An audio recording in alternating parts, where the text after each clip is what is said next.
Assalamualaikum warahmatullahi wabarakatuh. Perkenalkan, nama saya Husni Herni, NIM 1912 11 625 dari Prodi S1 Keperawatan. Di sini saya akan mempresentasikan materi dengan judul Anatomi dan Fisiologi Sistem Respirasi. Pengertian sistem respirasi. Pernafasan adalah peristiwa menghirup udara dari luar yang mengandung oksigen serta menghembuskan udara yang banyak mengandung karbon dioksida sebagai sisa dari oksidasi keluar dari tubuh. Penghisapan udara ini disebut inspirasi dan menghembuskan disebut ekspirasi. Sistem respirasi berperan dalam menjamin ketersediaan oksigen untuk kelangsungan metabolisme sel-sel tubuh dan pertukaran gas. Jenis-jenis respirasi. Jenis-jenis respirasi atau pernafasan terbagi menjadi dua, yaitu pernafasan dada dan pernafasan perut. Yang pertama, pernafasan dada. Inspirasi pada pernafasan dada ini terjadi bila otot antar tulang rusuk keluar terkontraksi, tulang rusuk terangkat, dan volume dada membesar. Kemudian paru-paru mengembang sehingga tekanan udaranya menjadi lebih kecil dari udara atmosfer sehingga udara masuk. Ekspirasi pada pernafasan dada terjadi bila otot antar tulang rusuk luar berelaksasi. Tulang rusuk akan tertarik ke posisi semula dan volume rongga dada mengecil. Tekanan udara rongga dada meningkat. Tekanan udara dalam paru-paru lebih tinggi dari atmosfer, akibatnya udara keluar. Selanjutnya yaitu pernafasan perut. Yang pertama, inspirasi pada pernafasan perut yaitu penghirupan akan terjadi bila otot diafragma berkontraksi. Diafragma mendatar dan mengakibatkan volume rongga dada membesar, sehingga tekanan udara mengecil dan diikuti paru-paru yang mengembang. Itu mengakibatkan tekanan udara lebih kecil dari tekanan udara atmosfer dan udara masuk. Ekspirasi pada pernafasan perut terjadi proses penghembusan di awal dengan otot diafragma berelaksasi dan otot dinding perut berkontraksi. Ini menyebabkan diafragma terangkat dan melengkung menekan rongga dada. Maka volume rongga dada mengecil dan tekanannya meningkat sehingga udara dalam paru-paru keluar. Pernafasan perut biasanya terjadi saat kamu sedang tidur. Anatomi sistem pernafasan terbagi menjadi 7. Yang pertama, rongga hidung, faring, laring, trakea, bronkus, paru-paru, dan alveolus.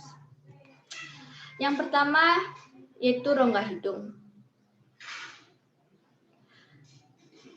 Rongga hidung merupakan organ utama saluran pernafasan yang langsung berhubungan dengan dunia luar, yang berfungsi sebagai jalan masuk dan keluarnya udara melalui proses pernafasan. Selain itu, hidung juga berfungsi untuk mempertahankan dan menghangatkan udara yang masuk, sebagai filter dalam membersihkan benda asing yang masuk, resonansi suara, dan sebagai tempat reseptor olfaktorius. Selanjutnya, faring. Faring merupakan tempat persimpangan antara jalan pernafasan dan jalan makan.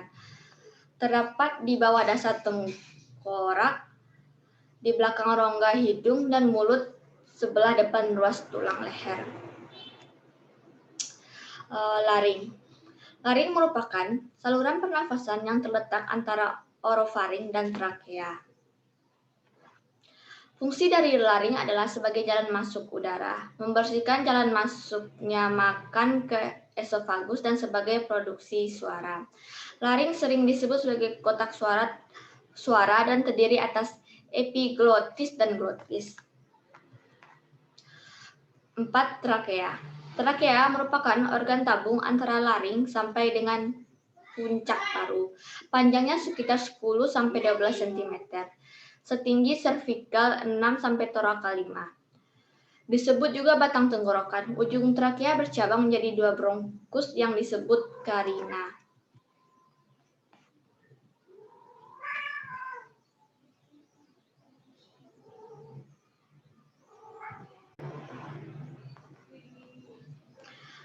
Lima, bronkus. Bronkus merupakan cabang dari trakea yang bercabang 2 paru-paru kanan dan paru-paru kiri. Bronkus kanan lebih pendek dan lebih besar diameternya, sedangkan bronkus kiri lebih horizontal, lebih panjang, dan lebih sempit. Bronkus terbagi menjadi pertama bronkus, bronchiolus, bronchiolus terminalis, dan keempat bronkus respiratori.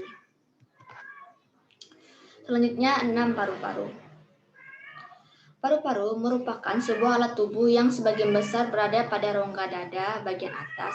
Di bagian samping dibatasi oleh otot dan rusuk, dan di bagian bawah dibatasi oleh diafragma yang berotot kuat. Terakhir, ketujuh, alveolus merupakan bagian terminal cabang-cabang bronkus dan bertanggung jawab akan struktur paru-paru yang menyerupai kantung kecil terbuka pada salah satu sisanya dan tempat pertukaran O2 dan CO2. Terdapat sekitar 300 juta yang jika bersatu membentuk satu lembar akan seluas 70 meter kuadrat. Selanjutnya, fisiologi sistem respirasi. Fungsi paru-paru ialah pertukaran gas oksigen dan karbon dioksida.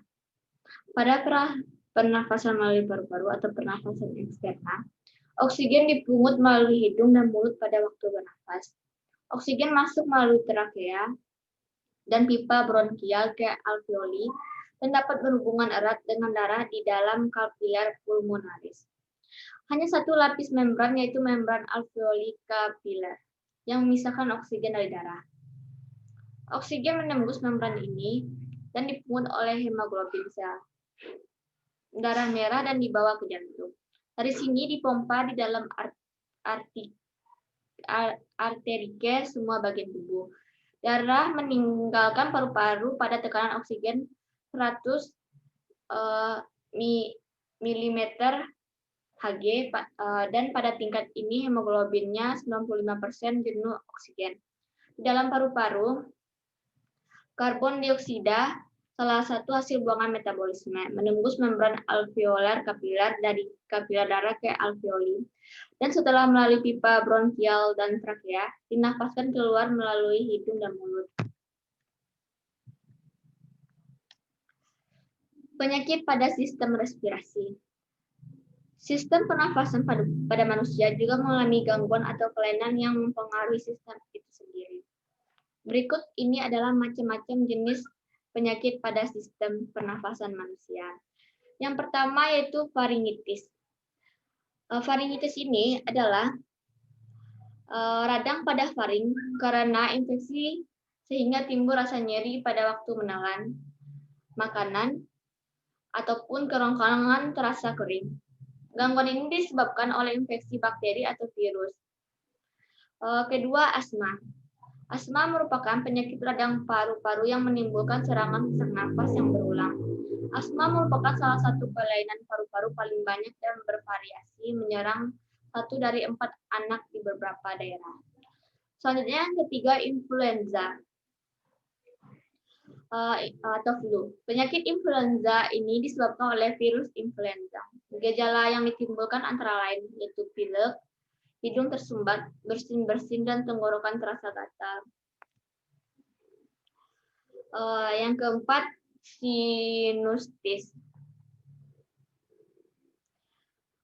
Sinusitis ini merupakan penyakit peradangan pada bagian atas rongga hidung atau sinus paranasalis. Penyakit sinusitis disebabkan oleh infeksi bakteri, jamur, virus, menurunnya kekebalan tubuh, flu, stres, kecanduan rokok, dan infeksi pada gigi. Yang kelima, TBC atau tuberkulosis.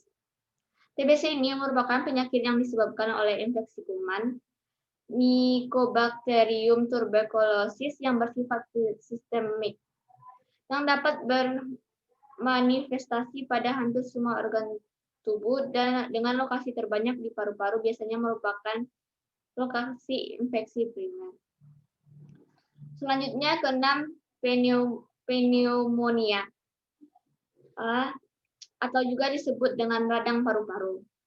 merupakan suatu penyakit pada paru-paru di mana pulmonary alveolus yang bertanggung jawab menyerap oksigen dari atmosfer meradang dan terisi oleh cairan. Radang paru-paru dapat disebabkan oleh beberapa penyebab termasuk oleh infeksi bakteri, virus, jamur, atau parasit. Yang ketujuh yaitu difteri. Adalah infeksi pada saluran pernafasan bagian atas. Pada umumnya disebabkan oleh Corynebacterium diphtheria. Pada tingkat lanjut, penderitaannya dapat mengalami kerusakan selaput jantung, demam, lumpuh, bahkan sampai meninggal dunia. Yang kedelapan, kanker paru-paru. Penyakit ini merupakan penyakit paling berbahaya. Salah satu penyebab pemicunya adalah kebiasaan merokok. Merokok dapat memicu terjadinya kanker paru-paru dan kerusakan paru-paru. Baiklah, sampai di situ saja hasil presentasi dari saya. Jika ada salah dan kata, saya mohon maaf. Assalamualaikum warahmatullahi wabarakatuh.